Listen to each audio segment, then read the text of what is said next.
그 정서적인 움직임을 들여다보고 정확히 표현할 줄 알아야 한다고 그렇게 표현했습니다. 강조했죠.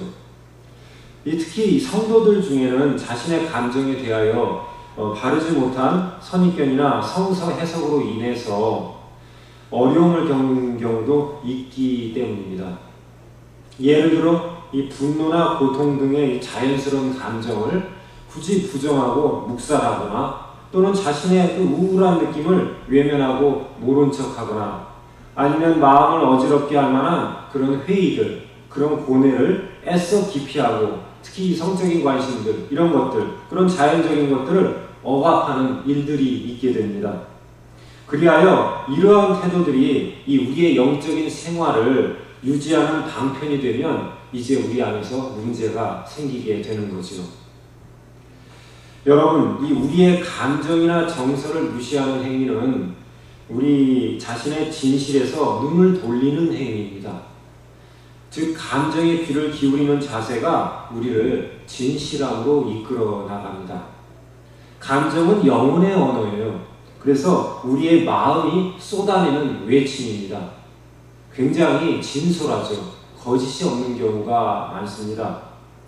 그러나 우리는 거꾸로 이 감정을 부정하거나 왜곡하거나 애써 떨쳐버리려고 한다면 우리는 결국 스스로 우리 자신을 속이는 이 부정직함의 자리에 서게 됩니다. 그래서 나아가서는 하나님을 더 잘 알 수 있는 기회마저도 놓쳐버리게 됩니다. 하나님 앞에서 이 가차없이 우리가 솔직해지고 우리의 연약함을 드러낼 때 우리의 내면의 변화가 시작된다는 것을 잊지 말아야 합니다.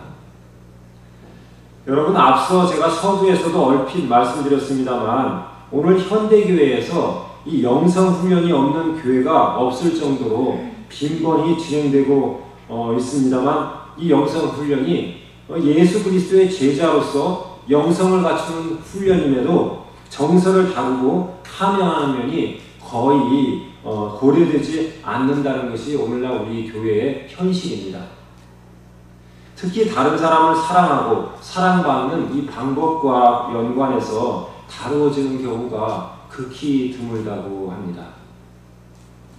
우리의 지성을 각종 지식으로 예리하게 갈고 닦으며 그 의지를 투철하게 다지는 일에 대해서는 확실히 사람들이 인식하고 있지만 이것이 구체적인 우리의 삶 가운데서 이웃을 온전하게 사랑하고 또 더불어 사랑받는 모습으로 이어지지 못한다면 이게 상당히 이제 우리에게 문제를 일으키게 됩니다. 즉 자신의 내면을 깊이 들여다보고 자신의 정서를 추스를 줄 모른다든지 아니면 나아가 타인의 정서를 헤아리거나 배려하며 돌볼 줄 모른다면 이는 정서적으로 아직도 어린아이의 자리에 서 있는 이 균형을 잃어버린 성장이 되고 맙니다. 이 정서적 성숙의 면에서 오늘의 성도들은 세상에 안 믿는 사람들과 별반 차이가 없다는 그런 참 안타까운 그 통계 결과가 나왔습니다. 그래서 이를 서구학자가 이르기를 어느 서구학자는 정서적으로 이 젖먹이들의 교회이다라고 그렇게 표현을 했어요. 다수의 군중이 모이는 이 주일 대회나 대형 집회를 뒤로 하고 각 가정이나 또는 소그룹 모임 속으로 들어가 보면 아주 부서지고 망가진 이런 관계들이 여기저기 그러니까 훌불이 흩어져 있다고 하죠. 마치 이 마른 뼈 골짜기를 지나가는 것 같은 그런 모습이라고 합니다. 이러한 관계를 가늠해 볼 수 있는 부류의 사람들이 있는데 여러분 한번 제가 예를 들어 보겠습니다. 우리 교회를 가면 이런 사람들 자주 만납니다. 제가 잘못했습니다 라든지 미안합니다, 죄송합니다 라는 말은 결단코 입 밖에 내지 않는 교회의 그 운영위원회 멤버들, 보통 항존직으로 구성이 되죠. 입만 열면 아이들을 향해서 윽박지르면서 흠잡기에 여념이 없지만 아이들을 사랑한다고 얘기하는 아동부 선생님들, 관점의 차이를 받아들이지 못하고 앞뒤가 꽉 막힌 얘기만 반복하는 사역자들, 목회자들 중에 아주 이런 사람들 많죠. 자신의 가정은 질서가 물구나무를 섰는데 이해는 알아보지 않고 남 가르치기에 목매는 그런 성경 공부 리더들, 이런 분들도 참 대단합니다. 근데 이들은 영적으로 상당히 성숙한 자들로 보일지는 모르나 사실인즉 정서적으로 이미 그 마음 가운데 균열이 나 있는 사람들입니다. 여러분 혹시 우리들 중에도 이런 모습이 있지 않습니까? 여러분, 우리가 이러한 우리들 자신의 이 정면한 모습들을 이제 들여다보았다면 이를 극복하고 우리의 정서적 성장을 도모할 구체적인 방법을 찾아 나가야 합니다. 그래서 저는 이 시간에 이러한 우리의 정서적 성장을 위해서 몇 가지 우리가 짚어보고 명심해야 할 부분들을 같이 챙겨보고자 합니다. 여러분, 이 빙산을 보면 빙산의 4분의 3이 물 밑에 들어가 있다고 합니다. 4분의 1만 바깥에 나와 있어요. 그러니까 우리가 사람들을 대면하고 나누다 보면 실제로 그 사람 마음의 4분의 3은 알 길이 없습니다. 드러나지를 않거든요. 그래서 늘 우리는 사람들과 나눌 때 그분의 4분의 1만 대하는 겁니다. 4분의 3은 다 숨어 있는 거죠. 근데 이건 자연에서 빙산에 대한 이야기고 실제 우리 인간들은 실제로 4분의 3보다 더 많은 부분이 숨겨져 있다고조차 얘기합니다.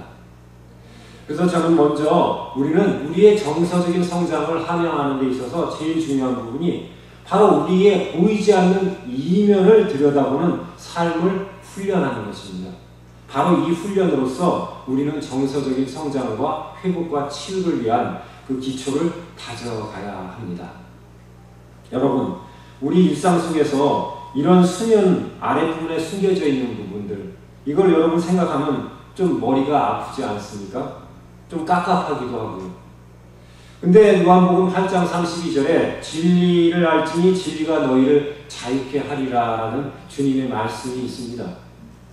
여러분, 이 말씀이 있음에도 불구하고 우리는 지적으로 그러한 사실을 잘 알고 있음에도 불구하고 우리 자신에 대해서 알아감으로 말미암아 우리의 가면을 벗어버리고 비록 고통스럽지만 솔직하게 자신의 내면을 보는 걸 그토록 힘겨워합니다.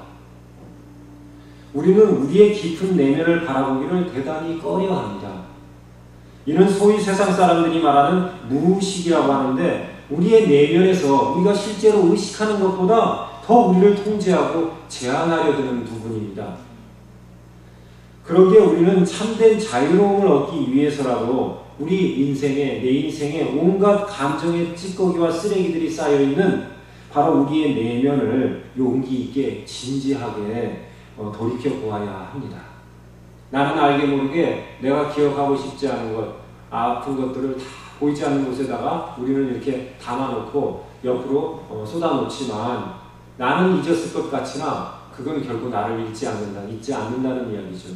언젠가는 나 자신을 지배하는 부분으로 그 부분이 결국 부활하게 된다는 얘기입니다. 여러분, 지금 내가 겪는 자신의 느낌과 또 그로 인한 행동들을 우리가 정확하게 인식할 수 있어야 합니다. 그러려면 우리는 우리의 내면을 돌아보는 용기가 있어야 합니다. 내 감정의 변화가 있을 때 왜? 무슨 일이지라고 자신에게 물어보고 확인할 수 있어야 합니다. 여러분, 이 예수님께서도 이 땅에 육신을 가진 완전한 인간으로 오셔서 이러한 인간의 이 감정을 사실 어려서부터 차근차근 밟아 올라가시며 철저하게 체득하셨습니다. 오늘 본문 말씀이 바로 그러한 예수님의 정서적인 성장을 표현하는 말씀 아닙니까? 사람들에게 사랑스러워져 가셨다고 얘기하는데 사람들과의 사랑스러움은 바로 이 정서적인 부분, 바로 사회적인 교감을 얘기합니다. 여러분, 주님께서는 늘 자신의 감정에 굉장히 진실하시고 충실하셨습니다. 그래서 병자를 고칠 때도 내가